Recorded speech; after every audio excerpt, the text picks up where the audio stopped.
TF1.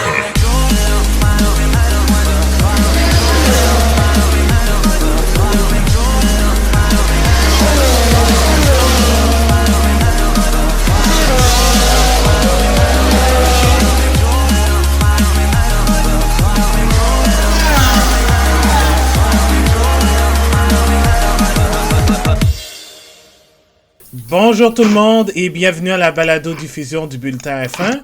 Je m'appelle Abdoussal et voici l'épisode numéro 41 et aussi le 21... on va espérer cette fois-ci le deuxième épisode vidéo parce que la semaine dernière, notre quiz malheureusement n'a pas pu être diffusé sur YouTube étant donné que Adobe Premiere Pro nous a lâchés. Alors, j'espère que cette fois-ci, ce sera la bonne. Pas de problème depuis que j'ai fait ça. Là. C'est comme une Williams, tout plein de problèmes. Je m'excuse. Je m'excuse encore à Williams. Je sais que c'est pas le moment de faire des blagues compte tenu de la situation. Mais bon, on reparlera de Williams de toute façon. On va accueillir sans plus tarder mes collègues, mes bons amis de la balado. Alors, on a Marc-André Fortin. Salut Marc-André. Salut Abdou. Comment vas-tu? Ça va bien. Quand la technologie fonctionne, on peut pas être malheureux. Oui, surtout quand la techno fonctionne, hein, parce que pour que ce soit parfait, il faut des essais et des erreurs. Alors, c'est ça. On a eu 15 minutes d'essais-erreurs. Il y a un peu de patience. Et beaucoup de patience, oui. Beaucoup de patience. Et on a aussi Ana Maria Mercado Lopez. Salut Ana Maria. Allô? Comment vas-tu? Et ça va bien. Oui, et je t'entends très très bien même. Donc, oui, je m'entends pas. Ouais, c'est bien.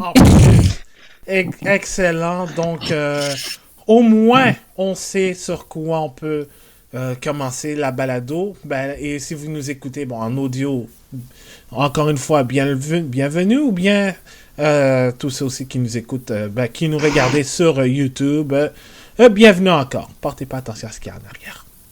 Alors, voici les sujets pour l'épisode de cette semaine. On va parler du calendrier, une portion du calendrier qui a été officiellement dévoilée et qui marque ainsi le retour de la Formule 1.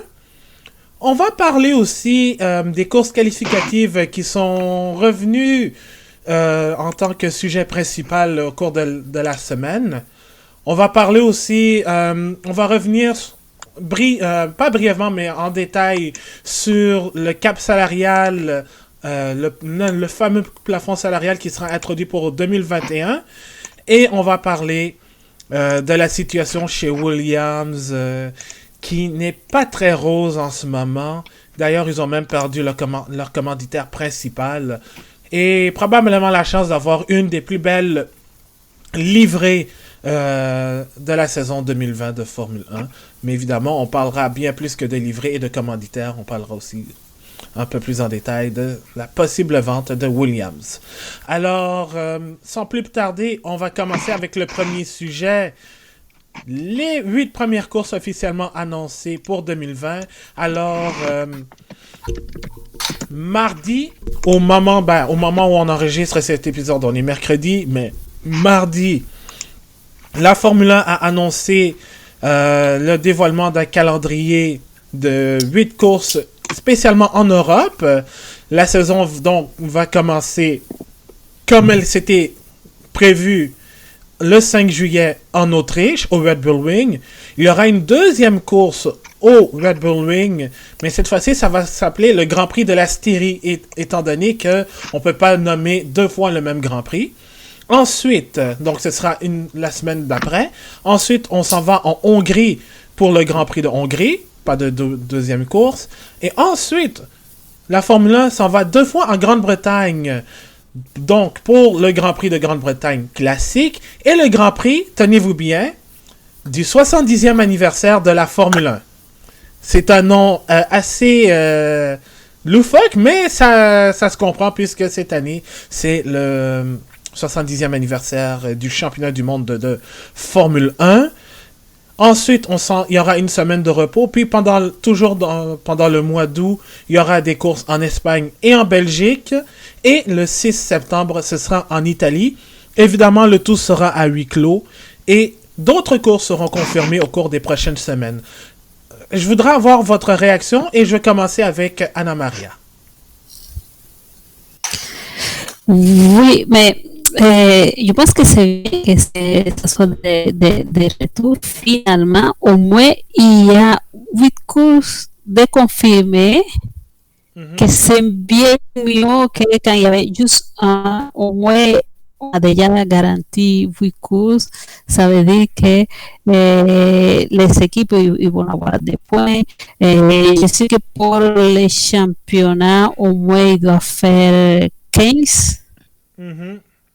Et après ça, il doit refaire le calendrier pour voir qu'est-ce qui va se passer. Parce que aussi, il y a dans la réglementation, et il faut regarder que pour que ça soit un mondial, il doit avoir des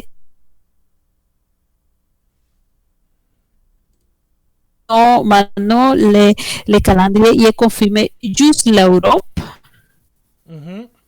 Et après, ils sont en train de travailler pour au moins ils voudraient confirmer des courses en Amérique, Mexique.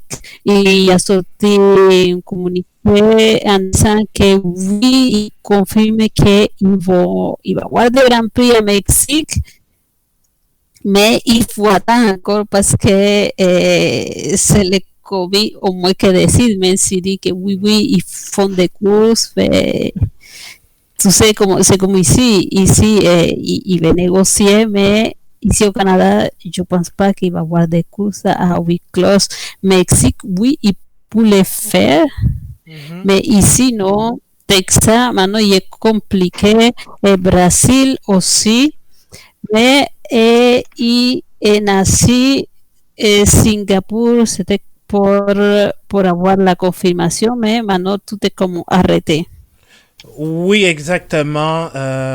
Tu parles bien du Mexique aussi parce que pour l'instant, le circuit est un hôpital temporaire pour les patients atteints de la COVID-19 et ils ont aussi émis un communiqué comme quoi ils veulent garder leur date habituelle qui était, je pense, fin octobre, début novembre, en fait. Donc, tout de suite après le Grand Prix des États-Unis. Aussi, le fait, c'est bien que tu précises aussi qu'il faut minimum 3 continents pour que ce soit un championnat du monde, parce que là, pour l'instant, on a officiellement sorti 8 courses. Ça, c'est le minimum pour avoir une saison normale, mais pour que ce soit un championnat du monde, il faut que ce soit sur 3 continents. Donc là, on a de l'Europe. On pourrait avoir l'Asie, l'Eurasie aussi, si on compte Azerbaïdjan et la Russie, vu que c'est entre les deux. Puis les Amériques, évidemment. Est-ce que le Brésil sera là? Ça, c'est une autre paire de manches. Le Canada, personnellement, on en reparlera aussi. Je sais qu'on en a parlé un peu en détail aussi il y a quelques semaines, mais personnellement, je vois pas le Grand Prix du Canada revenir, mais ça, on en reparlera. Marc-André, toi, quelle est ta réaction concernant les 8 premières courses de la saison 2020 qui ont été annoncées? Ben écoute, j'ai passé un excellent mardi. Je me suis réveillé avec la bonne nouvelle que enfin on a quelque chose de plus concret que il y a quelques semaines où oui la Formule 1 travaillait beaucoup, mais n'annonçait rien officiellement. Donc c'était des oui-dire entre la Formule 1 et les différents médias qui couvrent la Formule 1. Et maintenant on a quelque chose de concret et on peut se dire que le 5 juillet on va avoir des courses. Potentiellement un championnat du monde complet si jamais on réussit à avoir justement une présence dans 3 continents différents. Mais ça va être plaisant de recommencer à parler de Formule 1 davantage dans les médias et de justement avoir une saison, voir les pilotes performer. Et je pense que ça peut être excellent aussi pour la visibilité de la Formule 1. En ce moment, il y a peu de sports qui ont recommencé. Et on a la NBA, la Ligue nationale de hockey, même la MLS dernièrement, qui ont annoncé des plans de relance, mais concrètement, ça va pas être avant peut-être fin juillet. Donc, ça va être une belle visibilité pour la F1 et c'est important de profiter de ça pour peut-être amener de nouveaux partisans ou de nouveaux téléspectateurs. On a vu avec le repêchage de la NFL, je pense qu'ils ont battu des records de vues puisque les gens voulaient du sport et la Formule 1, c'est un sport comme les autres. Je pense que ça va amener des curieux qui vont peut-être aimer et revenir lorsque la situation va être rétablie, mais lorsqu'on va avoir une saison peut-être plus complète en 2021.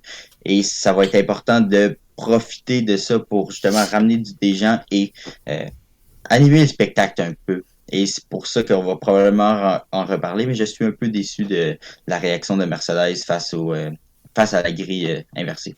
Oui, et on en reparlera aussi après avoir fait le tour justement du calendrier. Autre point aussi, parce que évidemment, c'est bien beau de dire oui, on va avoir des courses, mais il faut que ce soit respecté selon les consignes de la santé publique. Et d'ailleurs, la Formule 1 a annoncé qu'il y aura 5 étapes pour le processus de sécurité en lien avec le coronavirus. La première étape étant évidemment les tests réguliers, donc il va y avoir plusieurs tests effectués. D'ailleurs, je le dis comme ça, moi j'ai été faire un test de dépistage avant de venir ici, puis ça se fait assez rapidement. Donc, imaginez maintenant avec le minimum, avec le personnel minimum qu'il va avoir, ça peut se faire, puis ça prend quoi? Tout dépendamment de comment il dirige ça, c'est 48 heures. Donc, tu fais ça avant de voyager, ça va être... tu vas avoir les réponses pour savoir est-ce qu'on va avoir... est-ce qu'il y a du monde négatif, positif. Si tout le monde est négatif, tout le monde pourra aller à la course aussi. Deuxième étape, ce sont des événements fermés. Donc, les 8 premiers Grands Prix de la saison seront évidemment à huis clos. Donc, c'est comme si vous allez regarder des essais, mais sur un cadre plus officiel, plus important aussi. Donc, il n'y aura pas de fans. Je sais que peut-être Monza essaie de trouver un moyen d'avoir un minimum de partisans, mais pour l'instant, il n'y a pas de fans admis sur le circuit. Je parlais justement du personnel minimum. Donc, il y aura au moins, je pense, selon ce que la Formule 1 a envoyé comme article que je lis en ce moment, on parle de probablement 1200 personnels essentiels comparé aux 3000 et 5000 pendant une fin de semaine de Formule 1. Et je parle au total, parce qu'on parle d'à peu près 80 membres par écurie pour travailler sur les 2 voitures. Évidemment, il y aura aussi le personnel minimum pour les commissaires de piste, pour être sûr que non seulement ils soient protégés, mais aussi qu'ils respectent une certaine distanciation aussi. Le 4e point, c'est les voyages isolés. Donc, évidemment, il faut que vous soyez testé négatif pour pouvoir voyager. Donc, un ne vient pas sans l'autre. Et la 5e étape aussi, c'est évidemment la distanciation sociale. Est-ce que vous pensez que ça va être fait correctement, messieurs, dames? Ben, il y a quelques postes où, on va se le dire, la distanciation sociale est plus difficile. Je pense qu'au niveau des mécanos, surtout, ça va être énormément difficile de respecter le fameux 2 mètres. Pratiquement impossible même. Mais je pense que si on s'entend que la Formule 1 reste ensemble et reste une petite bulle, comme on parlait souvent dans les derniers podcasts, ben, c'est comme une famille. Fait pour moi, ça m'importe peu s'ils ne respectent pas totalement le 2 mètres, mais c'est sûr que rendu là, ça va être aux équipes de s'assurer que les employés le respectent au maximum pour être certain qu'il n'y ait pas d'éclosion ou de propagation durant la saison. Oui, exactement. Puis je trouve aussi que justement, c'est sûr que c'est pas facile à respecter les distanciations sociales, mais en autant que ça soit fait intelligemment. On sait que, par exemple, les arrêts au puits, les mécanos, bon, ils sont bien habillés, ils sont masqués aussi, mais ça va, ça c'est sûr que c'est pas quelque chose qui va être facile. Tu veux réagir, Madame Marie? Mais oui, qu'est-ce que j'ai dit que c'est pas évident. C'est sûr que les équipes, il faut qu'ils se tiennent ensemble parce que je vois pas comment un mécano il pourrait changer la roue quand il a pas les casques, il est masqué et on peut pas faire une distanciation entre l'équipe. On peut se distancier entre les autres équipes, mais tant que chaque équipe reste ensemble. Et je parlais de ça quand c'était le Grand Prix d'Australie qui était annulé, mais là, il y avait, je pense que 2 positifs de même équipe.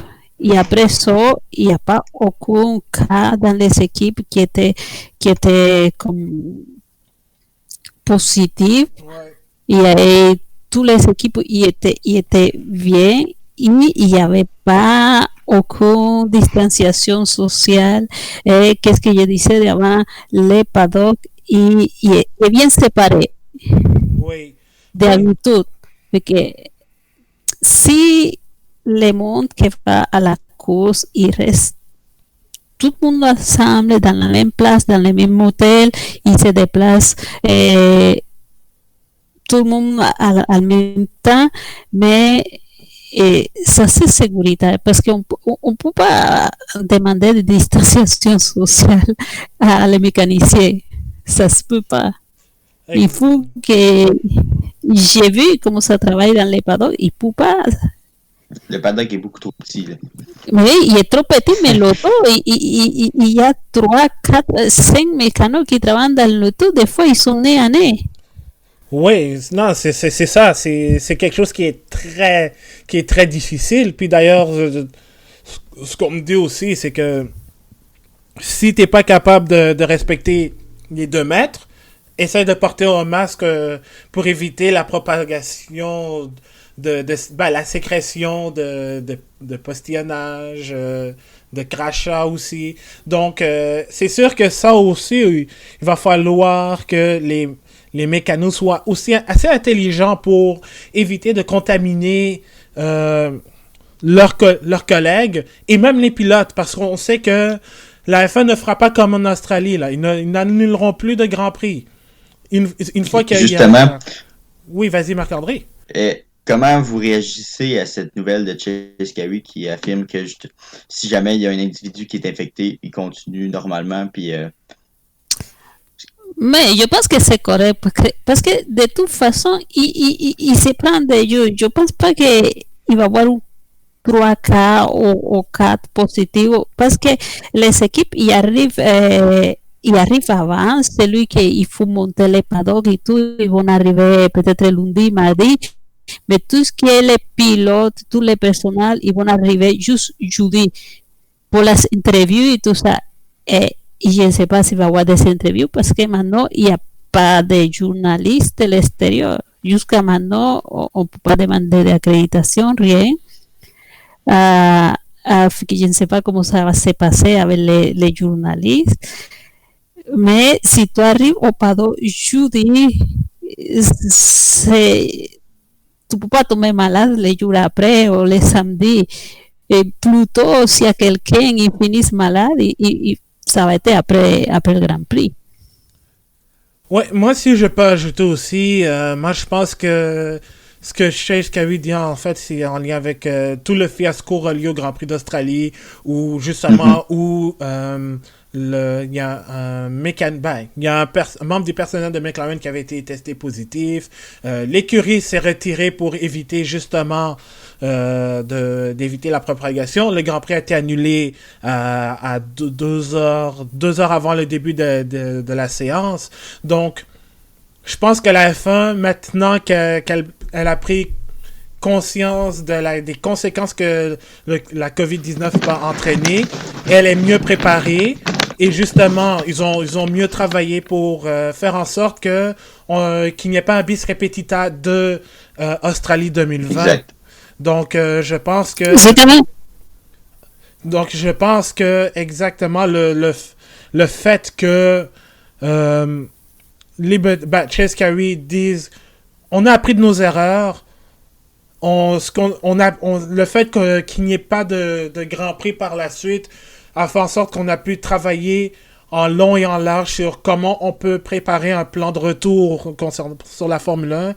C'est une bonne chose, puis j'ai hâte de voir qu'est-ce que ça va donner dans un mois en Australie. Donc, est-ce que vous voulez ajouter quelque chose? Tout à fait d'accord. De mon côté, je pense que c'est la bonne chose à faire parce que rendu là, économiquement pour les équipes, ça va être important de courser puis d'avoir des courses. Alors, est-ce qu'un cas en particulier, et si une équipe, par exemple, McLaren qui est de retour avec un cas, ou que ce soit Racing Point ou n'importe quelle autre équipe, s'ils prennent les mesures pour faire l'enquête, entre guillemets, pour savoir avec qui il a passé la journée et tout ça et vérifier ses antécédents de la journée. Mais je pense qu'on peut quand même avoir une partielle sécurité entre les équipes et s'assurer que la personne qui est infectée soit mise de côté et pouvoir continuer la fin de semaine comme si rien n'était. Maintenant, j'ai hâte de voir comment ça va être reçu par les gens en général dans la communauté. On sait que il y a beaucoup de jugements sur justement les gens qui ne respectent pas le 2 mètres. Donc, est-ce que de voir des mécanos traîner ensemble à moins de 2 mètres, ça va passer pour le commun des mortels pas fans de Formule 1? J'ai hâte de voir comment ça va être reçu de ce côté-là. Et même chose, si jamais un code éclate et qu'il décide de continuer, c'est peut-être plus à ce niveau-là. Je pense qu'il pourrait avoir beaucoup de critiques, mais bon, ils vont être capables de prendre la critique et de continuer. Parce qu'économiquement, c'est pas rentable de se dire qu'on arrête un Grand Prix. Donc, je pense que de ce côté-là, ça peut être efficace de continuer. Ou bien même une C'est saison. plutôt ça. Ou bien même annuler une saison aussi, parce que Exact. c'est carrément plus possible. Tu mets des équipes dans le trouble financièrement aussi. Donc, non. Annuler la saison, c'est impossible. Tu voulais ajouter quelque chose, Anna Maria? Oui, c'est ça que je plus bizarre, c'est de courses à huis clos parce que même si il dit que c'est pour protéger le public, il ne se tient pas avec les équipes. Ça, c'est toujours, c'était comme ça. Ça n'a pas changé parce que pour rentrer, c'est plus difficile rentrer dans les paddocks que passer la frontière américaine. Mais il va y avoir, je pense qu'en Italie et Espagne, ça va être très difficile parce que même si dit qu'il n'y a pas public, je connais des monde en Espagne, ils sont proches des circuits, ils ne peuvent pas empêcher ce que je disais aussi au Canada on ne peut pas faire des courses à huis clos parce qu'on ne peut pas empêcher le monde d'aller au parc. Ah non, ça c'est... Oui, ça va se passer en Espagne, ils vont la faire à port fermé et le monde il va y aller parce que quand ils font des essais privés qu'ils ne permettent pas le public, il y avait plein de monde qui arrivait à faire des images, à aller, mais ils trouvent comment parce que c'est comment ça marche. C'est plutôt ça. De ce côté-là, je pense que ça va être au gouvernement du pays même à faire respecter les règlements de distanciation sociale aux gens. Et rendu là, je pense que ça va être au... Mais c'est ça. La F1 s'empêchera pas de faire un Grand Prix pour se dire, OK, il va peut-être avoir des gens qui vont s'amener au circuit. Donc, rendu là, ça va être... La Formule 1 s'est protégée en disant, nous, on fait un événement à huis clos, donc il n'y aura aucun partisan. Donc, si jamais il y a des gens qui se présentent au circuit puis qui contractent la COVID-19 entre eux, ben, ça sera pas leur Non, problème. Donc, ils vont être vraiment protégés. Puis c'est pour ça que je pense que même dans l'idée de faire peut-être un événement, si jamais ils peuvent, à Monza avec des gens, je pense que ça serait une mauvaise idée parce que tu, tu augmentes les chances de contractation du virus pour rien, selon moi. Donc, autant pour la collectivité italienne ou espagnole, comme tu disais, que les gens dans le paddock, on ne sait pas si quelqu'un peut passer sous les mailles de la ficelle et trouver un membre d'une équipe et là que la propagation arrive dans une équipe. Donc, je pense que pour minimiser les chances, ce serait vraiment important que tous les événements soient à huis clos, sauf si jamais on réussit à avoir un vaccin entre-temps et qu'on vaccine un petit peu tout le monde. Et si je peux m'ajouter aussi, c'est que surtout l'Italie et l'Espagne ont été deux pays qui ont été en Europe qui ont été fortement touchés par la COVID-19. Donc ce serait un peu irresponsable de la part du gouvernement de faire cela. Mais à 12, c'est ça, en Espagne, et les cafés sont déjà ouverts, les bars sont déjà ouverts, c'est ça la question. Même, bord, puis même si... 2000 ou 200 000 dans un événement. Ouais, c'est ça. Mais ce que je disais toujours, c'est que à des places comme celui-là, il y a plus de contrôle si il dit, OK, on a des publics, on met sur place toutes les mesures que faire comme ils ont fait dans le football en France, qu'ils ont fait un match à port fermé, mais le monde était dehors en grosse quantité, mais là, tu n'as pas de contrôle de rien. Ouais, Marc-André, juste en aparté, Marc-André, est-ce que tu me permets que je parle de ce sport? Ben, écoute, le sujet est là. On n'a pas le choix. Ben, c'est ma faute. Non, c'est parce que, petit aparté, c'est parce que, bon, je m'étais promis de pas parler de soccer ou de Premier League, puis là, je pense que, là, je recommence à déroger un peu, mais là, c'est en lien avec ce qu'on dit, c'est parce que je pense que ça va être à la police. Là, ça va être à la police de vraiment tout gérer l'accès et même le périmètre de sécurité aussi aux abords du circuit et même à l'extérieur pour éviter qu'il y a du monde qui essaie de se rendre, de s'infiltrer. Parce que... Et puis en même temps, je doute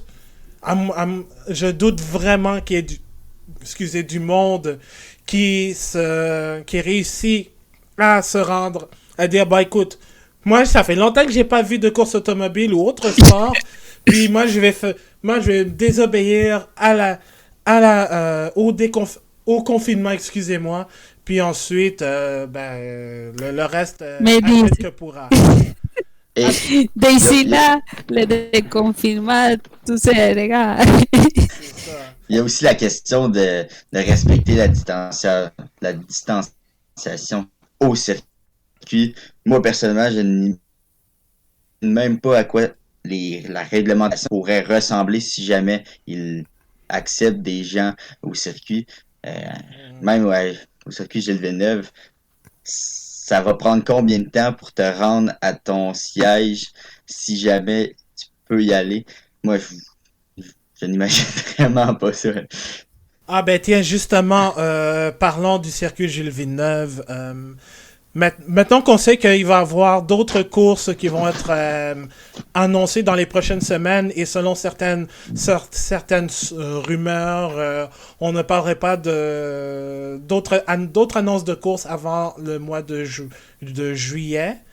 Donc, est-ce que vous pensez que Montréal a encore une chance? Parce que moi, de ce que j'ai lu, on parlerait d'avoir une deuxième course à Monza tout de suite après le Grand Prix d'Italie. Et là, ça placerait donc, ça réduirait en fait la fenêtre pour organiser un Grand Prix à Montréal. Ben, si, si Montréal continue comme ça va,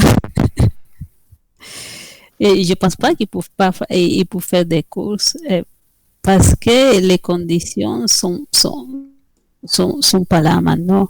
On peut pas faire il n'y a pas la sécurité et c'est pas un circuit fermé.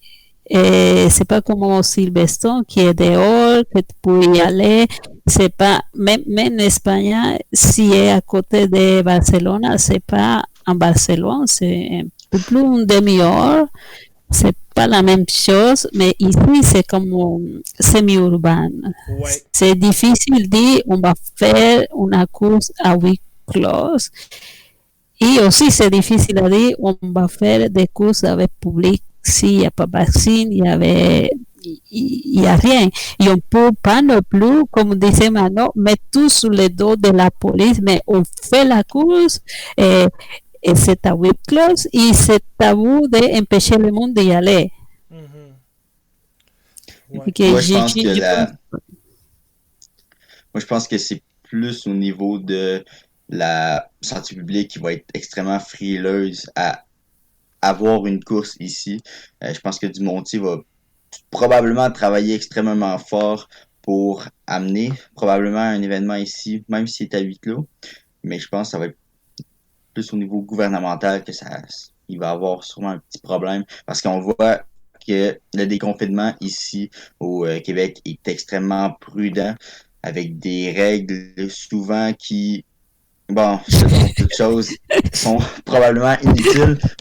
Parlez-en aux coiffeurs qui présentement doivent changer leur petite veste à chaque fois qu'ils rencontrent un client. Et partout en Europe, on dit que c'est un peu inutile et ici, on le fait. Donc, moi, je ne vois vraiment pas comment, dans 4 mois, le gouvernement pourrait laisser entrer justement 1500 personnes qui viennent de voyager dans plusieurs pays au Québec. Là. Oui, exactement. Mais, Puis, mais la seule option que peut faire ici, je dis, mais si décide, on va faire la course, mais juste avec des monde ici. ah, ben, ça Parce serait que bien. ça pourrait être une option. Si dit, OK, mais tant qu'à faire, on se promène partout déjà à Montréal, on va faire la course avec des monde d'ici et on n'aura pas dit, je dis, le Covid va se propager peut-être oui, peut-être pas, parce que aussi il faut voir que c'est à l'extérieur, on n'est pas enfermé. De toute façon, à chaque année que je vais au Grand Prix, mais je tombe pas malade non plus, hein. Il y a des gens qui ont la grippe, il y a des io mi de l'homme non pour se laver les mains, il y a mis plein de choses, mais je dis ça c'est une option si on est prêt à prendre les risques. Ouais, moi, je suis pas sûr. Moi, j'aimerais ça avoir un Grand Prix, mais je suis pas sûr que. Comme ce que Marc-André Mais parce que dit, côté personnel, pour moi, je trouve que ça serait pas correct avec le monde de dire ok, on va faire un Grand Prix ici, subventionné par le gouvernement dans un parc de la ville et personne n'a le droit d'y aller. c'est ça. Et c'est exactement ça le point que je voulais amener aussi. C'est surtout ça aussi parce que il n'y a pas seulement Montréal, il y a Singapour. Parce que Singapour, là, c'est encore pire, c'est un circuit urbain. Donc, C'est dans la ville. c'est dans la ville. Donc, imaginez organiser un circuit, tu fermes 5 kilomètres de rue, puis tu peux pas, puis les partisans ne peuvent pas voir la course. Donc, ce serait personnellement illogique, puis un peu une perte d'argent pour organiser un Grand Prix sur 3 jours. Ouais, c'est ça, sur 3 ou 4 jours, juste parce que tu veux honorer le contrat. Mais à un moment donné, oui, je comprends, il y a le contrat, mais tu as aussi la santé publique. Donc, organiser un Grand Prix urbain, sans partisans, ce serait comme de la course de rue. Ce serait comme la course de rue qui est déjà illégale dans plusieurs pays, mais ce serait tout simplement pas normal. Puis c'est comme si tu privais ta population, par exemple, pour aller faire le bien. Aller faire des magasinages, aller justement pour des rendez-vous urgents médicaux et tout. Donc, juste pour 3 jours. Et on s'entend que concevoir un circuit, ben, fermer les rues et tout déconstruire, c'est pratiquement un mois. C'est un mois de travail. Donc, c'est pour ça que cette année, moi, je pense que, à part l'Azerbaïdjan où c'est l'argent qui règne, là, cash is king, comme dirait Lewis Hamilton. Oui, Azerbaïdjan, c'est pas la même chose, hein, parce que c'est un circuit urbain, mais c'est un régime. Fait que même si il n'y a pas de COVID, tu ne peux pas rien faire. Hein? Moi, je me demande quelles seront les conséquences positives contractuelles pour les promoteurs qui acceptent cette faveur quand même que les promoteurs font en ce moment à la F1, même si tout le monde travaille ensemble pour réussir à avoir une saison. Il y a des choses que Liberty Media devra donner aux promoteurs lorsque les promoteurs vont renégocier les contrats. Et si jamais ça peut amener un rabais intéressant, je pense que le gouvernement du Canada et le promoteur doivent y penser parce que c'est quand même, il y a quand même beaucoup d'argent du gouvernement, des subventions autant québécoises que canadiennes lors d'un Grand Prix avec des gens bien sûr. Donc si ça amenait un rabais pour après 2029, je pense que ça pourrait quand même être intéressant de ce côté-là.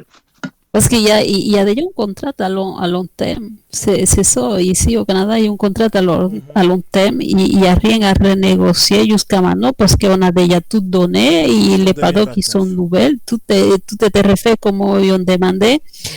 Et aussi, qu'est-ce qu'il gagne Montréal? Il gagne rien, il juste perd de l'argent parce qu'il fait des roues, il fait un Grand Prix, il ne reçoit pas de tourisme, que c'est ça aussi, la partie importante, il gagne rien. Mais par contre, les pays qui ont un circuit comme tel, ils gagnent, oui, parce que son circuit, il a de toute façon, c'est privé, comme en Espagne. Il dit, oui, on est prêt à faire à 8 clauses, mais on ne paye pas les canons pour cette année. Et c'est un pays où il était renégocié la Formule 1, je pense, cette année jusqu'à 2020. Fait que aussi, il a imposé la condition, mais on a un Grand Prix. On va renégocier 12 ans, jusqu'à 2022, je pense. Et que oui, ils vont gagner parce que le circuit et les installations sont là, ils sont en train de fonctionner, ils doivent fonctionner. Ils gagnent aussi. Silverstone aussi, le circuit est très utilisé pour des tests, pour plein de choses, et c'est sûr qu'ils donnent un atout au promoteur pour renégocier. Mais c'est pas pareil ici, c'est pas pareil en Singapour. Et aussi, Monza, c'était la même chose. Il était en danger parce qu'il renégociait à longue date. Et maintenant, il dit oui, on accepte, mais il faut donner quelque chose parce que c'est pas juste Liberty qui va gagner parce que oui, il n'y a rien à perdre parce qu'ils vont passer la course à la télé. C'est ce qui importe. C'est pas les spectateurs parce que c'est ça. Tout ce qui est dans les circuits, c'est les promoteurs. Donc, mais pour moi, en 2030, la situation va être la même. La pénalité, en guillemets, que Liberty Media devra payer au pays comme donc, le Canada en 2030 va rester quand même. Donc, François Dumontier pourrait, bien sûr, en 2030, dire, regarde, en 2020, on vous a un peu sauvé la vie. Par exemple, on va se mettre une négociation. Le Brésil est incapable de présenter un Grand Prix. Le Mexique et les États-Unis non plus. Mais là, tu viens de mettre ton championnat du monde à 3 continents en jeu. Donc, je pense que le Canada, de ce côté-là, peut avoir une influence importante. Mais la question, c'est que ça ne dépend pas de lui, de Dumontier, parce que c'est Canada, que c'est la ville de Montréal, que signe à côté pour garantir. parce que la Formule 1, Liberty, il signe pas avec Dumontier, il va signer avec la ville de Montréal, c'est pour ça que ça s'appelle le Grand Prix de Canada. Et c'est ce que j'ai exposé maintenant, c'est pas pareil quand dans les pays d'un circuit privé qui peut garantir quand même des choses. C'est pas la même affaire, parce que ça, si, ça peut changer. Hein? La ville, ça peut décider demain que c'est plus Dumontier qui fait ça. Oui, exactement. Et bon, ça, ce sera à méditer, évidemment. Le fait que on va voir si le Canada aura une place dans le calendrier 2020 ou non. Donc, ça, évidemment, c'est à suivre. Donc, évidemment, surveillez le tout. Dès qu'il y aura des annonces, évidemment, on en reparlera dans les prochains épisodes de podcast. Sinon, si jamais vous avez des commentaires ou vous voulez partager votre opinion sur l'annonce des 8 premières courses de la saison 2020, vous pouvez le faire sur notre page Facebook ainsi que sur Twitter @lebulletin-F1. Maintenant, on va passer au deuxième sujet. Et ce sont les courses qualificatives en 2020 qui sont revenues dans le vif du sujet, évidemment, parce que on va avoir des doubles courses sur le même circuit, en Autriche, en Grande-Bretagne. J'ai évoqué tout à l'heure probablement l'Italie, et on parlerait même de 2 courses au Bahreïn.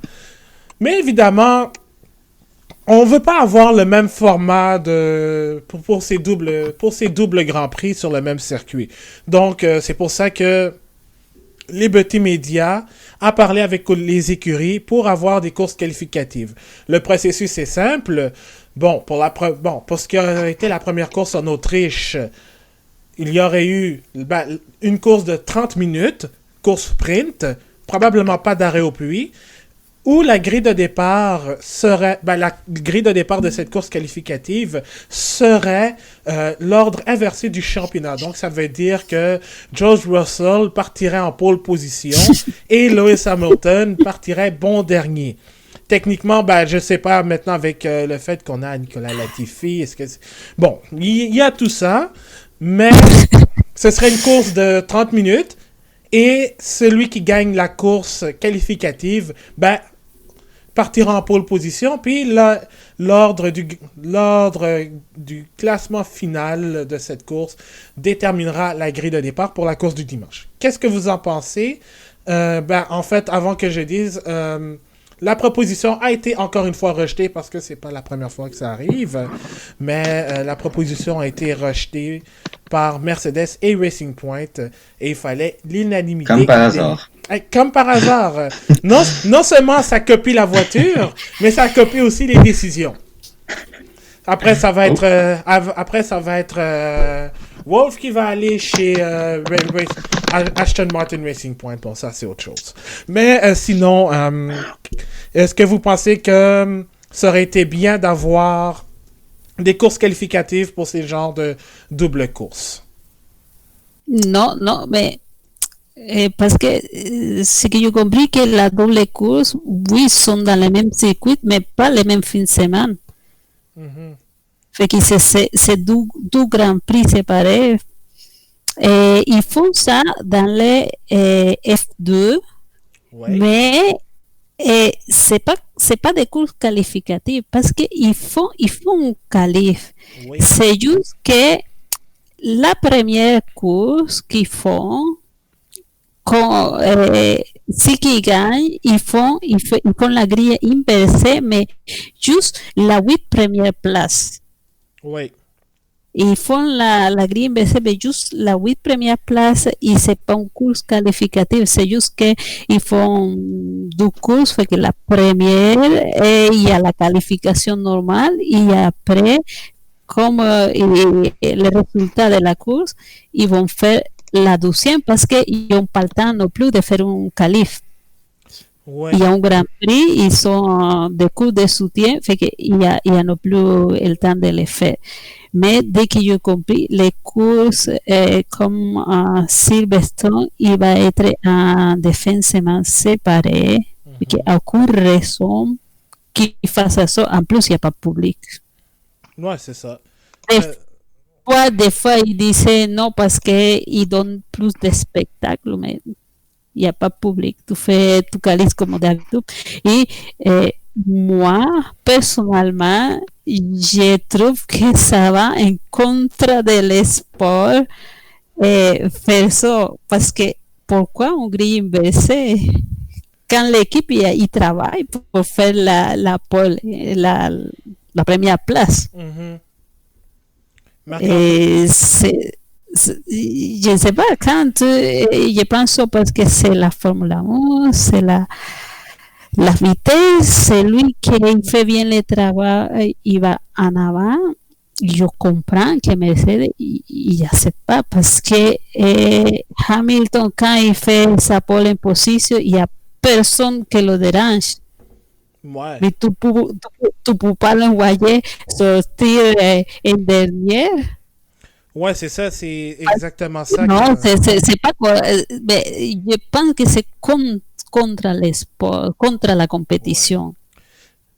Euh, C'est comme si tu prends comment s'appelle le curseur de vitesse l'athlète. Usain Tu peux Bolt? pas dire non parce que Usain Bolt, tu peux pas dire non parce qu'il va trop vite, on va laisser les autres partir en première.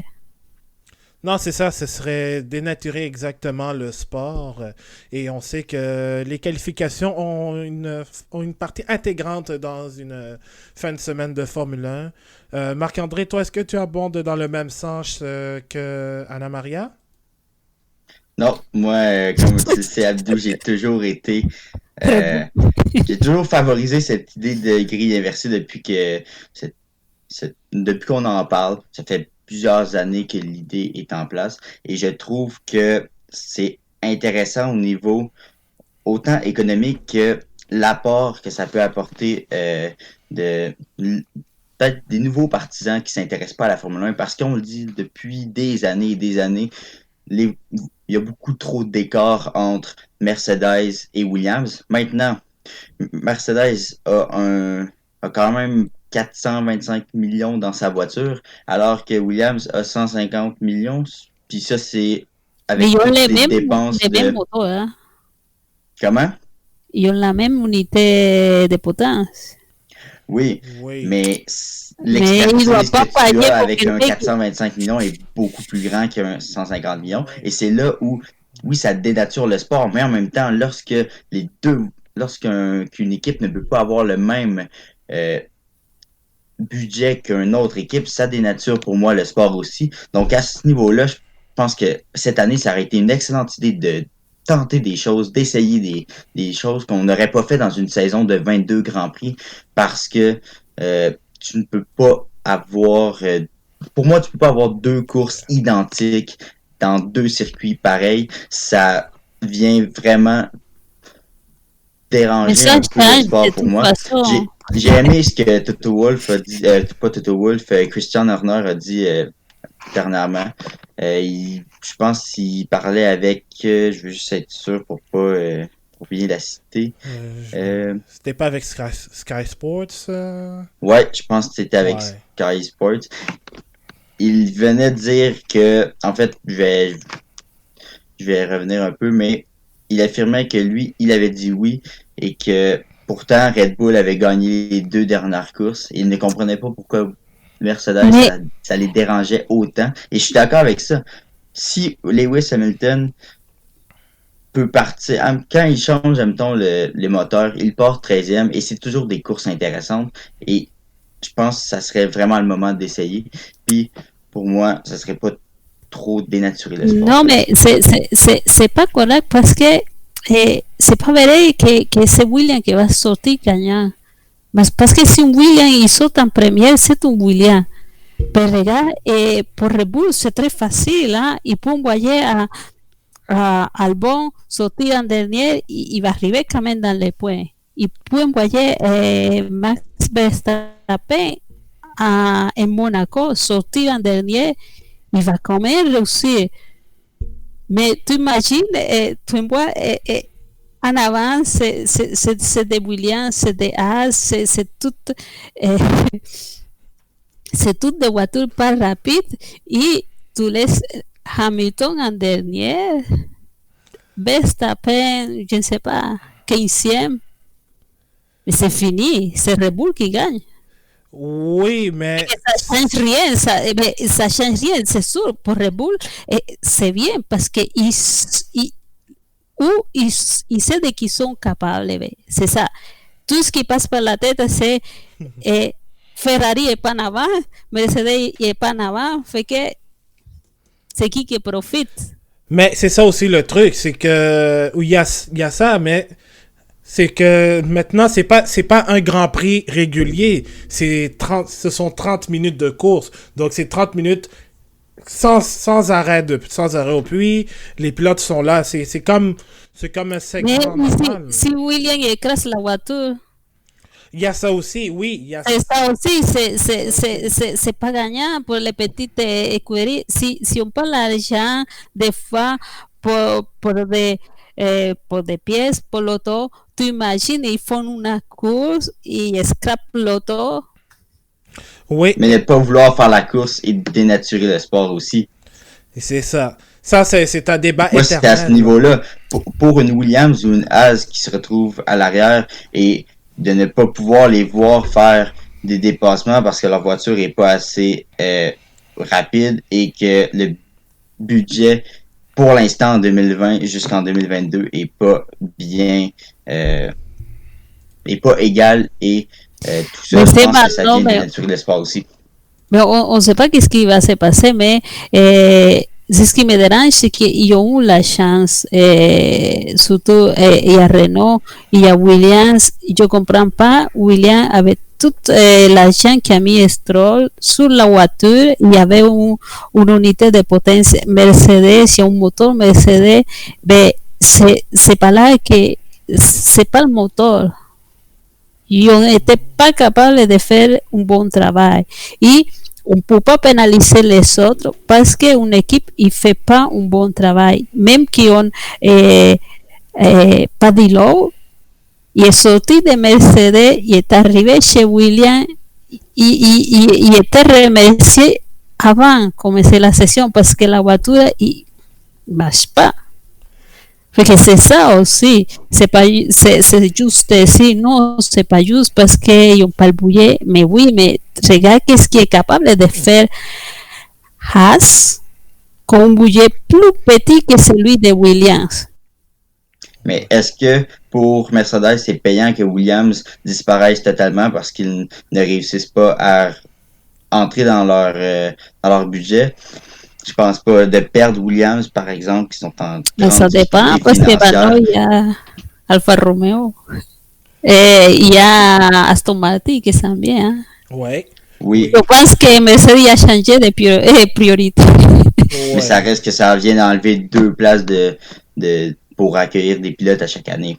Donc, pour moi, je pense que les grilles inversées pourraient avoir un impact important sur l'économie en général de la Formule 1 parce que les commanditaires qui vont être plus tentés de donner de l'argent à Williams parce qu'ils savent que au moins pendant 30 minutes, la voiture va avoir une visibilité importante.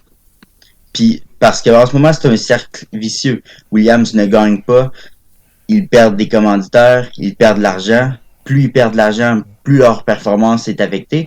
Et je pense que pour sauver des écuries qui sont en difficulté en ce moment, et même pour aider des écuries qui aimeraient peut-être entrer en Formule 1, on a souvent, là, je ne sais pas si c'est toujours dans les plans, mais on a souvent parlé de Audi, Porsche qui peut-être potentiellement voudraient entrer, mais qui trouvent que l'argent est beaucoup trop présent en Formule 1 et qu'il y avait des prix exorbitants pour entrer.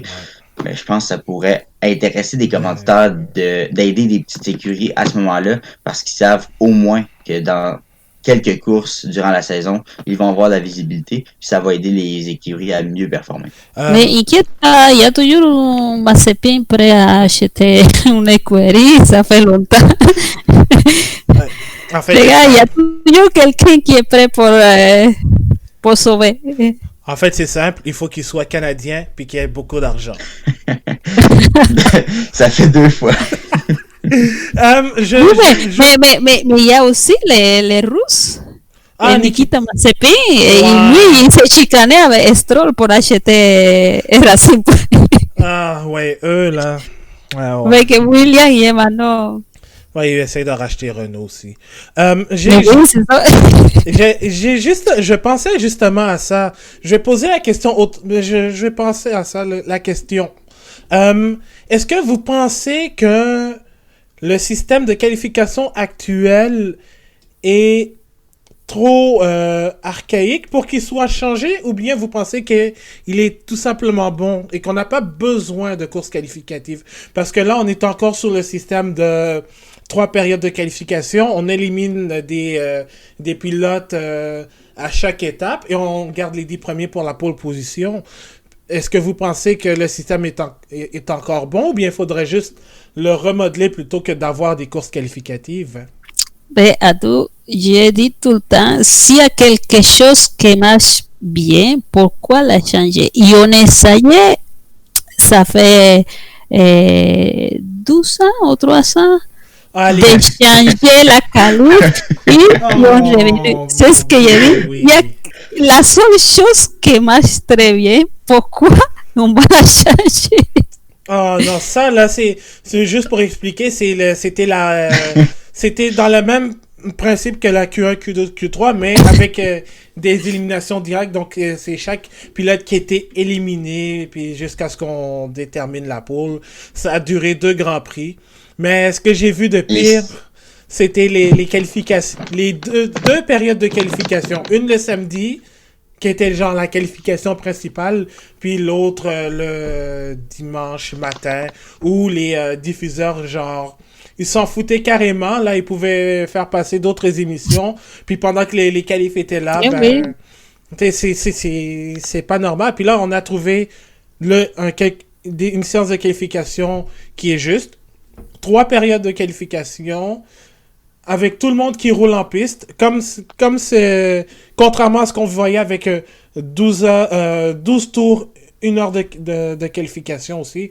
Donc moi personnellement, j'aimerais bien voir des courses qualificatives juste pour avoir un petit sprint, mais en même temps, moi je pense que, comme Anna Maria le dit, le système actuel de qualification fonctionne. C'est sûr, il n'y aura pas les mêmes fins de semaine. Il y aura pas, ce sera pas le même classement final au cours qu'on a eu lors d'une fin de semaine, comme on aura une autre sur le même circuit. Il y aura toujours des rebondissements. Comme un match, n'importe quel match, n'importe quelle autre course n'a pas le même résultat. Donc, il faut garder ça pur. Tu peux changer des trucs pour voir s'il y a quelque chose qui ne fonctionne pas, essayer de le refaçonner ou de l'améliorer, mais pas de faire des petites gimmicks ou des petits gadgets et tout, là. Donc, moi, personnellement, je pense que la course qualificative, c'est bien dans un sens pour tester, mais c'est pas pour dénaturer une fin de semaine complète de Formule 1, parce que de toute façon, moi je le dis, attendez-vous à avoir des changements dans le déroulement d'une fin de semaine de Formule 1. Ça, c'est sûr. Mais exactement, mais moi, c'est plus à ce niveau-là que je me questionne. Pourquoi ne pas utiliser une année qui est complètement changée et différente qu'à l'habitude pour ne pas tester des choses? Ce sera pas le moment de le faire dans 3 ans, quand tous les nouveaux changements vont être arrivés. Et là, tout d'un coup, on va décider qu'on va essayer quelque chose, puis finalement, ça marchera pas, mais ça va être dans une saison complète où peut-être des gens vont être déçus. Donc, en ce moment, je trouve que c'est vraiment... Qu'est-ce que la F1 a à perdre présentement? Oui, pas grand-chose. Beaucoup, Marc-André, beaucoup. Parce qu'on s'attend, on fait tout le possible pour faire des courses, parce que les spectateurs, ils sont prêts. On a envie de faire des courses. Tu imagines, ils arrivent, on va tout changer, on va tout chambouler. Ouais, exactement. Pourquoi ce que ça va donner, c'est pas bon, parce que si en plus de gros efforts qu'ils font pour ramener la course, ils font n'importe quoi et on n'aime pas. Non, c'est ça. C'est ça qui a poussé à changer. Ils ont essayé avec la qualif et c'est ça, le public qui était comme, mais non, ça marche pas, c'est n'importe quoi. Mais moi, j'adore le système de qualification présentement. Je trouve que c'est juste, c'est certain que le spectacle, quand tu le regardes à la télé, est pas super, mais je pourrais pas avoir une idée meilleure que ça pour l'instant pour arranger tout ça. Donc, c'est pour ça que je me prononce pas à ce niveau-là, parce que je serais pas en mesure de trouver une meilleure idée. Mais, je pense que c'est plus au niveau de l'essai qui me titille de se dire que il faut profiter de cette saison-là, mais je serais tout à fait d'accord à continuer avec le système en ce moment parce qu'il fonctionne. On a vu que les résultats étaient bons. On peut avoir des qualifs excessivement intéressantes, comme on peut avoir des qualifs complètement endormantes, mais ça fait partie du sport depuis plusieurs années. C'est le propre du sport. C'est certain aussi. C'est ça. C'est ça, c'est le propre du sport. Et dernière question avant de passer à l'autre sujet. Est-ce que vous pensez que les doubles courses, justement, celle en Autriche, le Grand Prix de Styrie et du 70e anniversaire de la Formule 1, c'est que je déteste de dire ça, c'est trop long.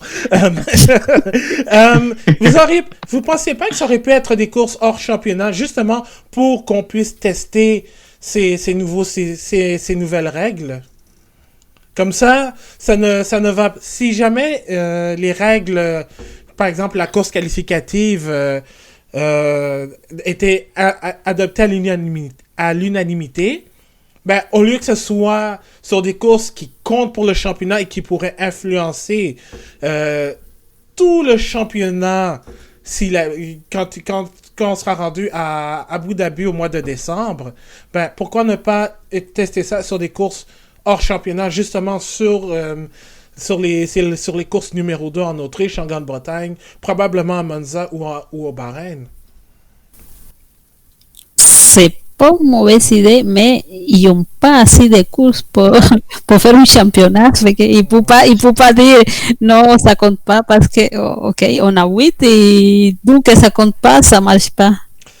Ouais, c'est un bon point aussi. Je pense que c'est plus de ce côté-là où ça fonctionne moins. Ouais. Mais j'appuie ton point. Je pense que ça aurait été ça aurait été vraiment une bonne idée de profiter de cet événement. Mais pourquoi pas ne pas l'essayer quand même? Pourquoi ne pas utiliser, par exemple, peut-être pas l'Autriche, là, mais si jamais tu fais 2 courses à Monza, pourquoi ne pas installer une petite course hors championnat? Ça va marcher pour des tests. Peut-être pas les 4 Grands Prix, les 4 doubles Grands Prix, parce que là, justement, tu vas perdre des courses importantes pour ton championnat. Et pour arriver au fameux chiffre de 15, ou c'est 10 même, là, c'est moins de 15. 8, mais je pense qu'une course hors championnat, ça aurait été vraiment pertinent. Ouais, donc moi je pense que au moins, si ce n'est pas pour justement déranger l'issue du championnat, parce que tout se joue pour le championnat en lui-même, là, au moins on va pouvoir voir comment les règles fonctionnent, puis instaurer ça pour les prochaines années dans le cadre d'un championnat officiel. Donc ça, là, ce sera à méditer, mais je pense que exactement comme vous le dites, comme tu le dis, Marc-André, ça aurait été 2020 aurait été le moment parfait pour tester ces nouvelles règles. Et parlant de nouveaux règles, on va passer maintenant au-delà de 2020, c'est 2021 entre autres. C'était une question du quiz la semaine dernière, mais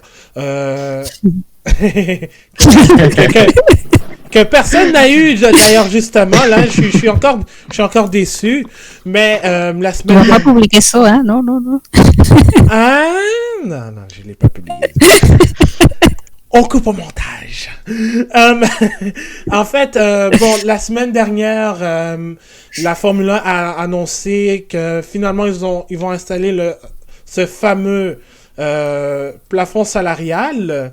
Donc, à la base, c'était supposé être 175 millions de dollars, mais ça a été réduit à 145 millions pour 2021, pardon. Ensuite, ça va chuter à 140 pour 2021.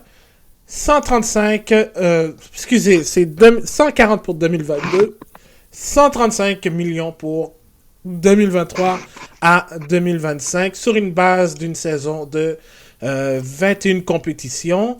Évidemment, ce montant en particulier n'inclut pas les pilotes ainsi que le top 3 du personnel administratif. Qu'est-ce que vous pensez de l'ajout d'un cap salarial en Formule 1? Est-ce que vous pensez que finalement il était temps qu'on régularise le coût pour produire une Formule 1 pour les performances, ou bien vous pensez que ça aurait pu être on aurait pu attendre? Ouais, c'était le moment. C'est le moment parfait que la parité soit meilleure, parce qu'en ce moment, les commentaires qui ressortent le plus, autant des gens qui écoutent la Formule 1 que les gens qui ne l'écoutent pas. Et souvent, le commentaire qui ressort des gens qui ne l'écoutent pas, c'est que, bon, on sait déjà qui va gagner. Ça va être Mercedes. Pourquoi écouter une course? Et oui, Mercedes, je l'ai toujours dit, ils mettent autant d'argent que Ferrari pratiquement pour construire leur voiture. Donc, pourquoi ils gagnent? C'est parce que l'expertise est meilleure et il ne faut pas leur enlever ça. Cependant, 425 millions pour construire une voiture, c'est un chiffre qui est exorbitant et beaucoup trop élevé. Et je pense que j'aime beaucoup la façon dont la Formule 1 va faire ça, en dégradé, donc en baissant tranquillement, pas vite, le cap salarial, parce que c'est pas mieux pour une équipe comme Mercedes ou Ferrari ou McLaren qui mettent justement entre 400 et 425 millions, de leur couper pratiquement 300 millions d'un coup, c'est pas mieux. Donc, je pense que justement de leur offrir la chance de s'habituer au nouveau système, ça va être vraiment payant pour eux. Ah oui, clairement. Puis en plus de ça, bon, tu parlais du coût. Mercedes, Ferrari dépensent au-delà de 400 millions, tandis que Williams, comme vous le disiez en fait depuis tout à l'heure, dépense un budget de 150 millions pour construire la voiture et pour la rendre plus performante. Mais là, il y a tout un niveau. Puis pourtant, Williams, c'est une équipe, il y a 15-20 ans, c'est une équipe qui avait tout ce qu'il faut pour rivaliser contre Ferrari, justement. Donc, mais ça fait longtemps. Ça fait longtemps, c'est ça. Et ça fait longtemps parce que maintenant, on voit William et on dit oui parce qu'on met la faute sur les budgets, sur l'argent, mais c'est depuis à peu près 2005 que ça vient. William, le travail n'est pas bon. Il a juste remonté un petit peu quand il est arrivé Toto Wolff, que c'était avec la nouvelle réglementation en 2014. Ouais. Lui était le troisième dans les championnats parce que c'est comme le partenaire de Mercedes. Ouais. Et Toto Wolff, il y avait des actions là, mais dès que ça s'est fini, ça tombait tout de suite. Fait qu'il y a quelque chose que ça marche pas. Et c'est pas juste l'argent, c'est parce que il y a un travail derrière qu'il faut qu'il se fasse, qui se fait pas très bien. Mais peut-être que je suis très sévère, mais parce que depuis longtemps, ça vient. Quand il achète Renault, il faisait bien, il n'y avait même pas de l'argent, il n'y avait même pas avec de quoi payer les pilotes, il n'y avait même pas avec de quoi acheter des pièces, il réussinait tout le temps et ça marchait. Il donnait des résultats, c'était mieux. Et il y a aussi As qui est arrivé, qui sont un petit budget, qui font la voiture, et arrivent à faire mieux. Mais As ne gagnera jamais. Non, dans ce modèle, il va pas gagner, c'est sûr, parce que As, il met tout sur la voiture, et il faut que quand ça commence la session, ils profitent parce qu'après, ils n'ont pas de de développement sur la voiture. C'est ça ce qui se passe avec As. Et Renault, je ne sais pas qu'est-ce qui se passe dans Renault parce que ça marche. Il n'y a rien qui marche. Ils ne sont même pas capables de réussir à faire une unité de potence qui marche. Le pire dans tout ça, c'est que Renault, McLaren. L'auto, fait que je dis, il y a des équipes comme maintenant, mais ça peut changer si ça change la structure, mais si continue pareil, Williams et Renault, ça change rien qui baisse les budgets parce que de toute façon, les équipes qui font un bon travail, ils vont continuer à travailler bien. Et maintenant, oui, il y a un plafond pour les budgets, mais Mercedes, ça va bien. Et ça va aller bien parce que la nouvelle réglementation, il va pas arriver jusqu'à 2022. Oui, Ferrari, c'est la même chose. Et Red Bull, on ne parle pas parce que il fait. Il donne des résultats, n'importe avec quoi.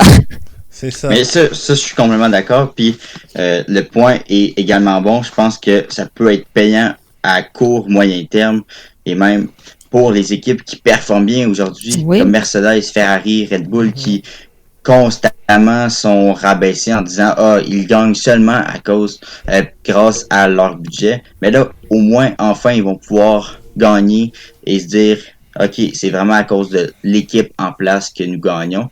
Et c'est sûr que malgré le budget qui a été installé, le plafond salarial qui a été installé, il va y avoir encore un manque de parité un peu parce que Williams n'atteindra pas le sommet. Puis on parle de Williams depuis tantôt, mais Alfa Romeo, Haas et compagnie, c'est tous des équipes qui, depuis des années, n'ont pas la chance de gagner et ça enlève au spectacle.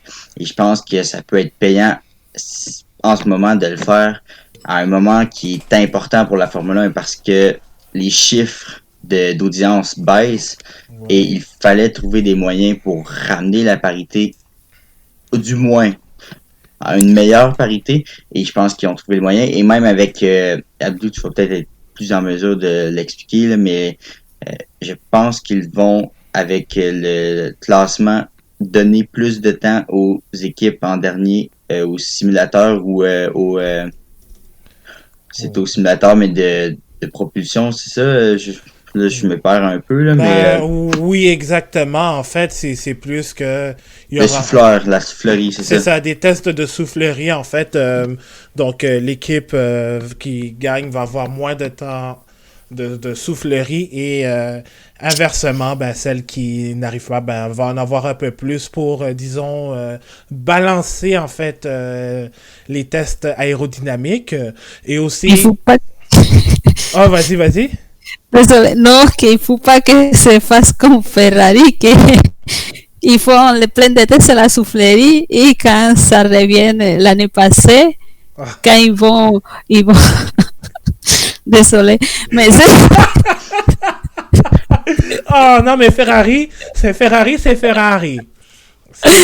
Oui, mais c'est ça. Est-ce qu'il y a des équipes qui ont plein de tests à la soufflerie et après... Et tout ça marchait pas, c'est ce qui ça donnait la soufflerie, ça que ça donnait dans l'été, c'était comme tout le travail perdu.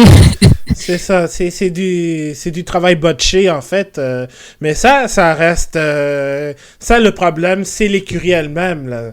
Mais le reste que le gros du problème, c'est vraiment le financement aussi parce que exact. Parce que aussi, j'ai regardé en même temps sur le site Race Fans. Il y a une analyse des coûts reliés, par exemple, selon le budget et les revenus obtenus. Puis tu vois que avec ce que Bernie Ecclestone a fait avec ces fameux accords Concorde qui sont un genre de plan directeur de ce que doit être la Formule 1, entre autres dans les règles financières, là. Ça va au mérite. Donc, si t'es champion, tu gagnes le plus d'argent.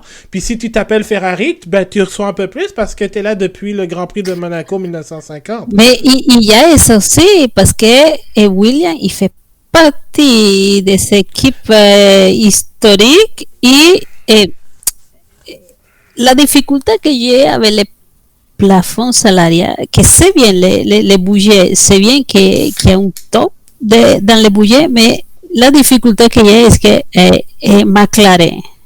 Oh oui, McLaren. McLaren, il y avait un budget autant presque la même chose que Mercedes.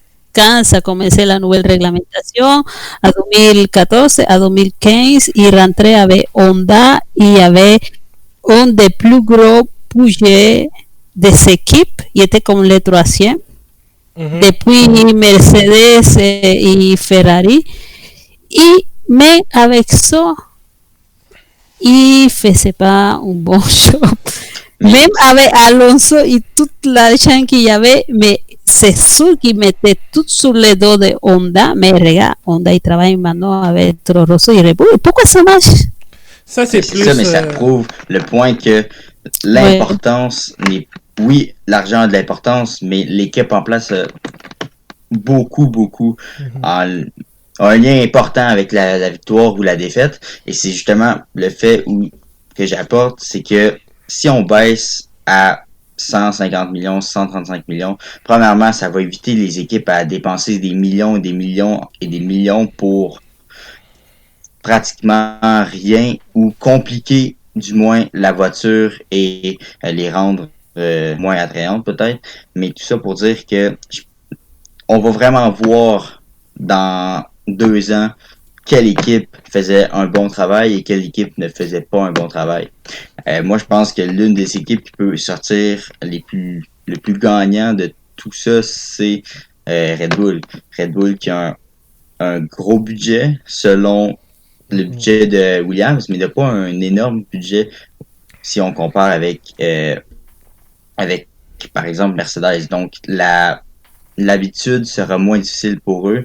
Ils vont pouvoir quand même continuer à faire beaucoup sans beaucoup d'argent. Alors que Mercedes, je pense qu'ils vont probablement manger peut-être un mur, ils vont foncer dans un mur parce que ça fait des années qu'ils dépensent pratiquement 500 millions pour leur voiture et là, ils vont être gardés à 150 millions. Vont-ils être capables, avec 150 millions, de profiter de tout ça? J'ai hâte de voir. Puis c'est ça qui rend la compétition, je pense, encore plus intéressante. Et aussi, il y avait Forza India, que maintenant c'est Racing Point, il a réussi à faire des podiums. Même si était, comment dire, il n'y avait rien, il n'y avait pas d'argent, il y avait plein de problèmes. Il réussissait à faire un bon travail. Il c'est comme, il a changé de nom, oui, mais il continue à peu près les mêmes personnels, la même usine. Ils vont changer de place parce que maintenant ils ont plus de budget. Mais des équipes comme ça, ils travaillent même s'il n'y avait pas de l'argent, ils réussissaient, mais c'était pas juste les pilotes, ils réussissaient à faire une auto qui marchait. Puis je pense que Mercedes va réussir, puis ça va rendre la compétition encore meilleure, grâce justement à ce petit budget qui ont été installés. C'est ça. Donc, moi, j'ai hâte de voir, mais je pense que le cadre salarial, c'est le début d'une bonne nouvelle, en fait, dans l'univers de la Formule 1 pour essayer de un peu se débarrasser de l'ère Bernie. Je ne dis pas que c'est mauvais en tant que tel, mais c'est juste... C'est parce que... On est rendu ailleurs, je pense. On est rendu ailleurs, c'est ça. Je pense que là, ça va nous éviter on a déjà perdu beaucoup d'écuries qui avaient le potentiel pour devenir de très bonnes équipes. Je pense entre autres à Manor, qui... Manor, c'est une triste histoire. Évidemment, Manor / Marussia / Virgin, c'était une équipe qui travaillait énormément bien, là. Excusez. Mais malheureusement, le fait qu'ils reçoivent des PKD ou bien des miettes de la tarte que la FOM divisait avec les revenus qu'ils faisaient, ils pouvaient pas survivre. Il fallait qu'ils payent le moteur, il fallait qu'ils payent les pièces. Il fallait qu'ils payent évidemment les pilotes. Mais maintenant, il faut prendre en compte que Marussia, c'est lui qui a acheté l'équipe, en fait, entre guillemets, qui a sauvé l'équipe. Il juste voulait sauver l'argent de la FIA parce qu'il fallait qu'il fasse les 3 premières courses au moins. Puis qu'après ça, il est parti en IndyCar, c'est tout. Ah oui, c'est vrai. En IndyCar, puis même en endurance aussi, Manu avait fait quelques expériences en endurance, puis... Non, et c'est lui qui était je me rappelle pas son nom, mais c'est lui qui a mis l'argent, c'est sûr, il a pris l'argent, il l'a mis dans autre place, c'est tout, parce que... Ah, ok, ouais, ça doit... Je me confondre avec un autre, en fait. Mais oui, moi, je pense que... À un moment donné, là, il va falloir que... il y ait un partage équilibré. C'est comme ça que un championnat peut continuer de garder sa parité. C'est justement pour permettre à tout le monde d'avoir les mêmes chances. Puis ça n'a pas été comme ça en Formule 1. Ça a toujours été l'équipe qui gagne. Non seulement tu gagnais le championnat, mais tu gagnais aussi la plus grosse part de la tarte. C'est ce qui était... Mais c'est toujours comme ça dans tous les sports. Pas tellement. À peu près, parce que... Pas complètement. Mais oui, mais En ce moment, c'est vraiment la loi de la jungle. C'est le plus fort gagne et le plus faible, ben, il se fait manger par les plus gros, puis n'a pas le potentiel de ressortir. Alors que là, le budget va vraiment va arrêter cette roue et ce cycle vicieux d'équipes qui ne puissent pas monter en raison justement de l'argent qui est remis. Et là, ils vont pouvoir, du moins, si jamais la tarte est mieux séparée, peut-être mieux survivre et avoir plus de chance. Mais regarde, c'est moi c'est ma faute, mais c'est comme en Espagne, il y a le Barça, il y a le Madrid. C'est pas les mêmes budgets, hein. Ouais. C'est eux qui gagnent tout le temps. Ouais. Oui, et c'est pas tout à peu près la même chose. Les seules équipes qui a un gros budget et qui gagnent jamais, c'est les Canadiens. Oh. Mais j'avais dit que j'allais pas parler de la Ligue nationale de hockey, mais je trouve que... Désolé, moi je ne regarde pas le hockey. Si Abdou a eu le droit, moi aussi j'ai le droit. Oui, vas-y. Donc, je trouve que la Ligue qui donne exemple à toutes les autres de la meilleure façon, c'est la Ligue nationale où la parité présentement est extraordinaire. Le budget qui est en ce moment à 81,5 millions fonctionne parce que les équipes sont sur le même pied d'égalité. Parce qu'évidemment, s'il n'y avait pas de plafond salarial dans la Ligue nationale, c'est certain que le Canadien aurait les plus grandes chances de gagner avec le budget. Même chose pour les Rangers. Ils pourraient aller chercher tous les joueurs autonomes et ça laisserait des équipes comme la Floride, les Coyotes avec aucune chance de gagner. Et là, ça gâcherait le spectacle parce qu'un partisan pourrait se présenter au Centre Bell ou dans n'importe quel amphithéâtre de la Ligue nationale. Et ils savent déjà quelle équipe va gagner. Et c'est la même chose en Formule 1 présentement. Tu te présentes au circuit Gilles Villeneuve, puis à peu près, à moins une petite accident, t'es pas mal sûr que ça va jouer entre Ferrari et Mercedes parce que au circuit Gilles Villeneuve, la Red Bull est pas... mais oui, la Red Bull aussi, il fait bien. Hein. Ouais, aussi, ouais. Puis, oui, plusieurs années, hein, il est pas mal mélangé. Ouais. Mais et si je peux ajouter mon point, bon, Marc-André a parlé de la LNH. Je veux parler malheureusement. Ok, c'est ma faute. Non, mais ça va dans le sujet en fait. Puis si on peut dire aussi que la Premier League aussi gagne même beaucoup plus d'argent que la Formule 1, mais ils sont capables de diviser la tarte équitablement. Donc, le champion, avec les droits de TV qui explosent, le champion peut avoir un peu plus, mais celle qui est reléguée, ben, peut justement avoir presque la même somme. Donc, quand les équipes arrivent, tu vois une équipe comme Watford qui est dernier et qui bat la meilleure équipe de la Ligue en ce moment, et tout ça avec la même parité. Donc, en Formule 1, ça peut se faire. C'est juste que, à un moment donné, tout le monde doit arrêter de penser à soi. Ce qui est pas mauvais, mais il faut aussi que tu penses à l'avenir du sport, parce que sans ça, ben, s'il y a des équipes qui meurent, ben, ton championnat va mourir par la suite. Parce que les chiffres sont là. De plus en plus, la F1 perd un auditoire qui est important.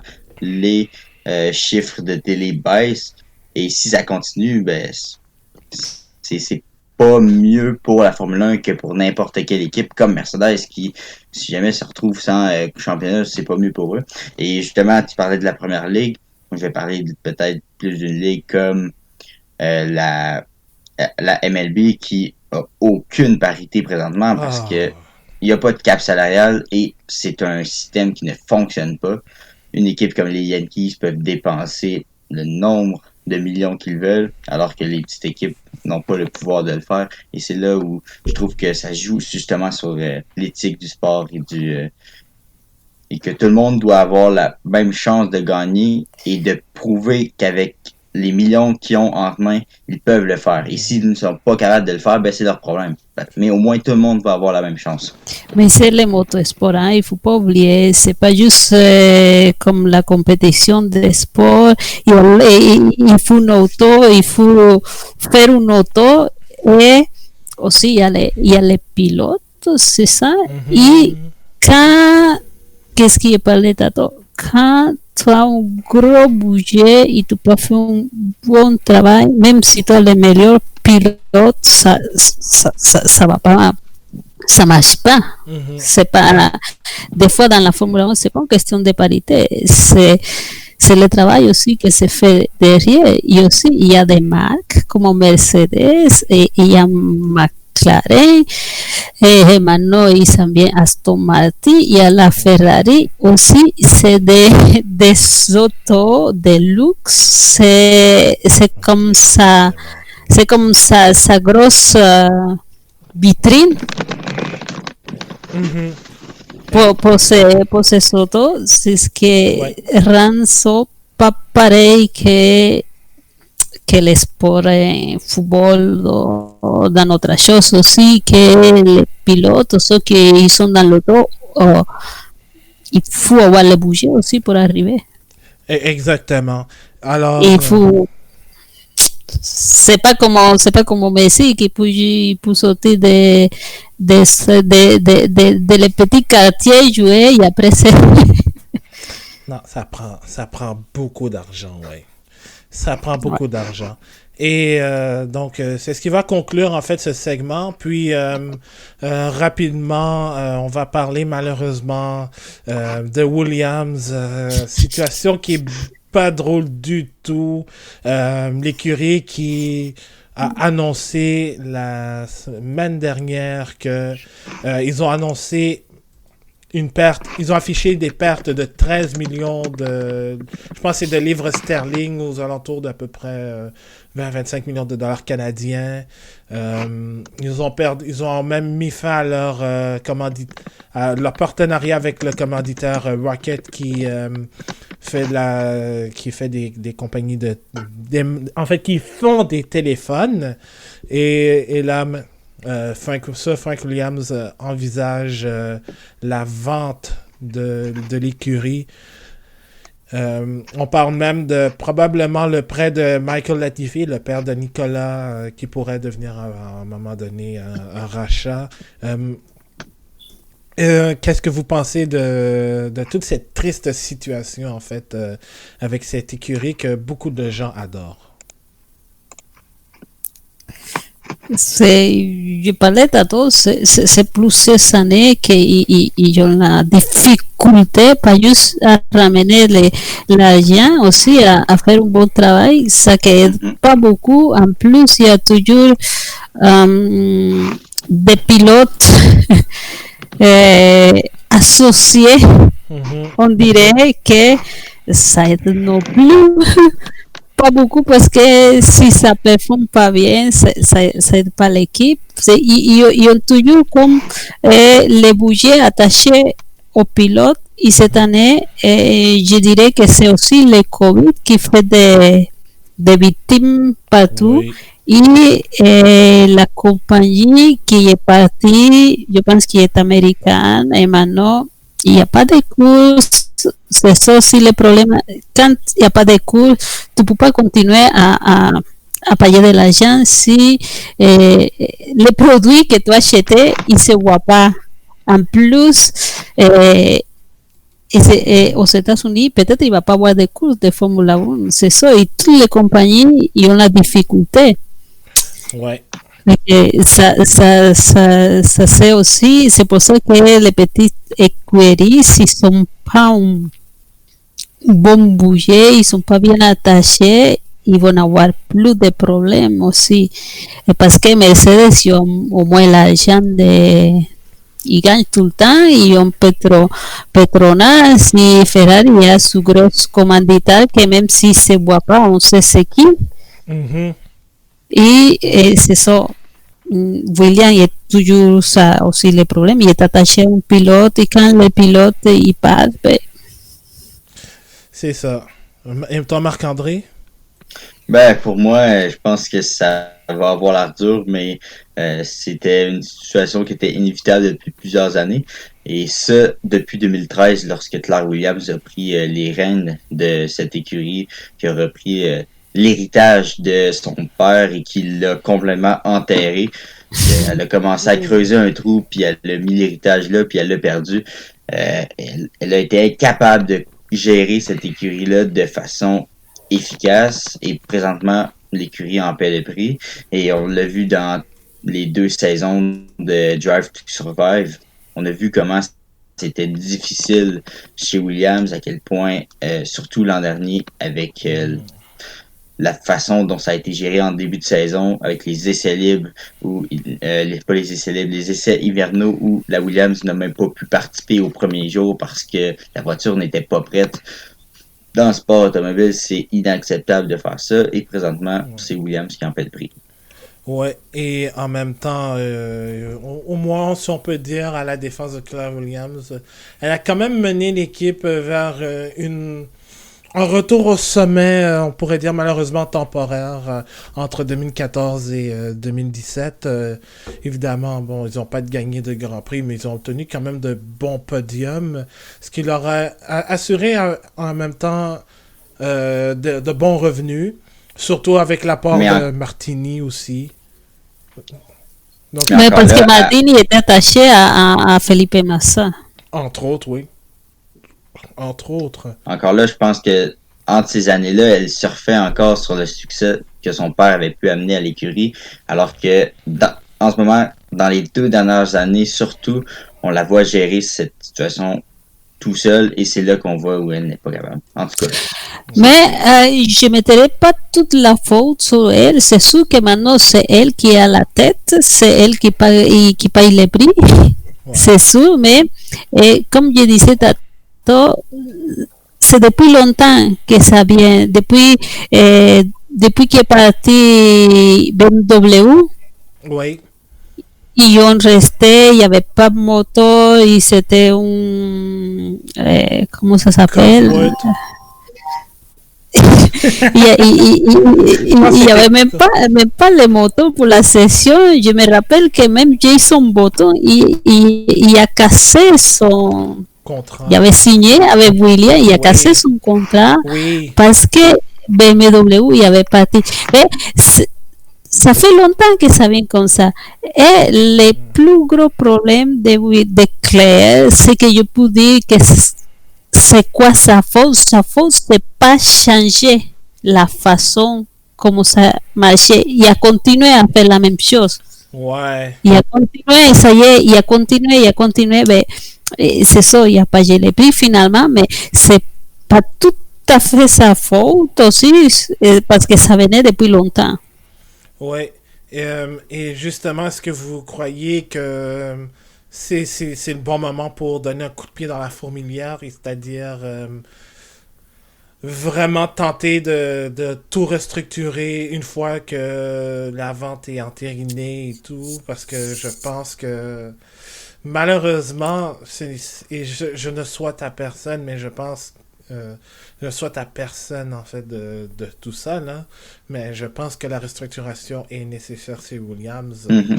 parce que Mais il faut dire que Frank aussi, il a son caractère est clair et ça ne vient pas de n'importe où. Et lui, il n'y avait pas question de laisser tomber l'équipe, même s'il y avait un gros commanditaire, quelqu'un qui voulait acheter, ça fait longtemps, il ne voulait pas lâcher. ouais aussi c'est ça le truc, c'est que Williams c'est une entreprise familiale, donc c'est sûr côté sentimental ça fait très mal de laisser tomber de se départir de son enfant. Parce que Frank Williams a eu malheureusement le malheur de perdre, d'être congédié par Walter Wolf. Parce que je pense dans les années 70, il s'était associé avec Walter Wolf, qui était un grand businessman canadien. Puis ensuite, c'est ce qui est devenu. Encore. Arrêtez! Arrêtez, le Canada. C'est ça que je dis. Il faut carrément un Canadien pour sauver la face de la Formule 1. C'est pas pour rien que Jean Chrétien dit que c'est le plus beau pays au monde. On est capable de sauver le monde. Mais, À quand une écurie appartenant au gouvernement du Canada? écoute. Moi, attends, avec mon retour d'impôt, je peux peut-être payer un dixième de mon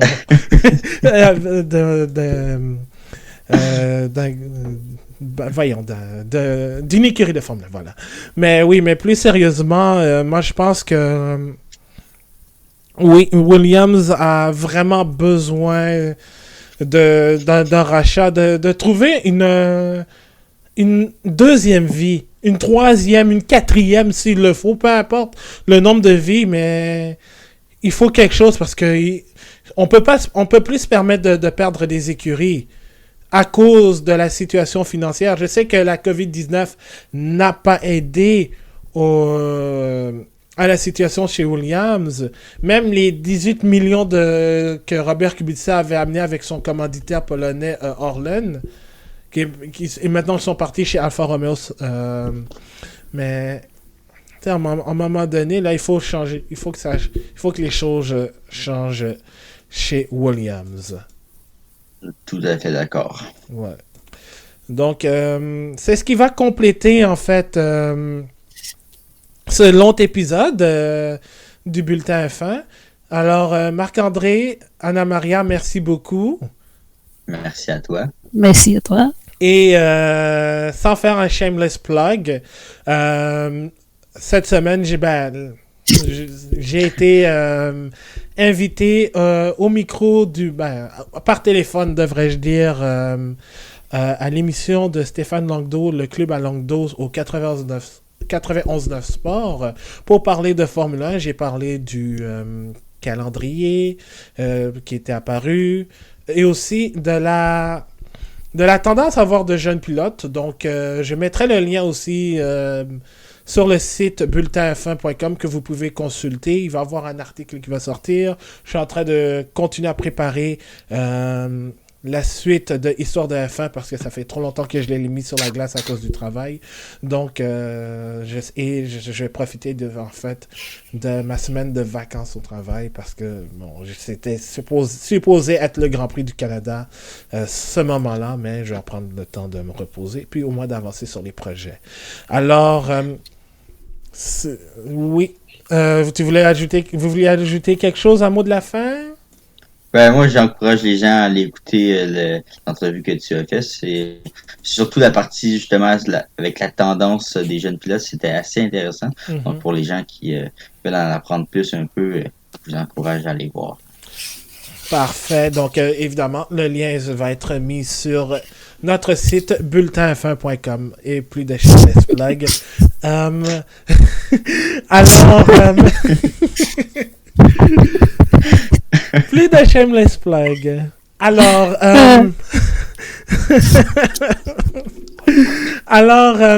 ce podcast sera diffusé évidemment en version audio, donc Ça sera disponible sur Spotify, Google Podcast, Apple Podcast aussi, Stitcher, toutes les plateformes disponibles.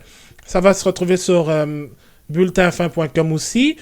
Si vous voulez continuer la conversation justement sur ce qu'on a débattu, on est sur Facebook à facebook.com/bulletinfin ou sur Twitter @le bulletin F1. Puis évidemment, on continuera toujours de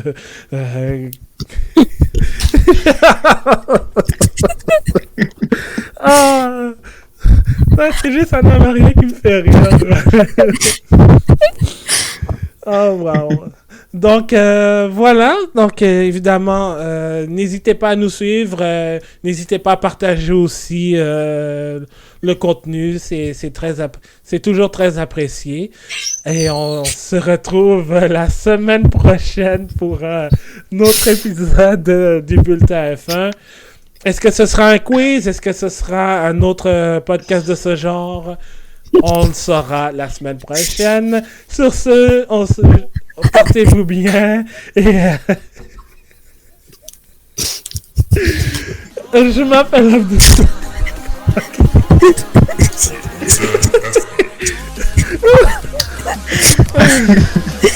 sais pas pourquoi, je sais pas ce qui se passe, mais en tout cas, merci beaucoup d'avoir été là.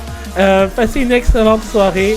On continue toujours de rouler avec le bulletin F1 et il reste moins d'un mois avant le début de la saison. Salut tout le monde!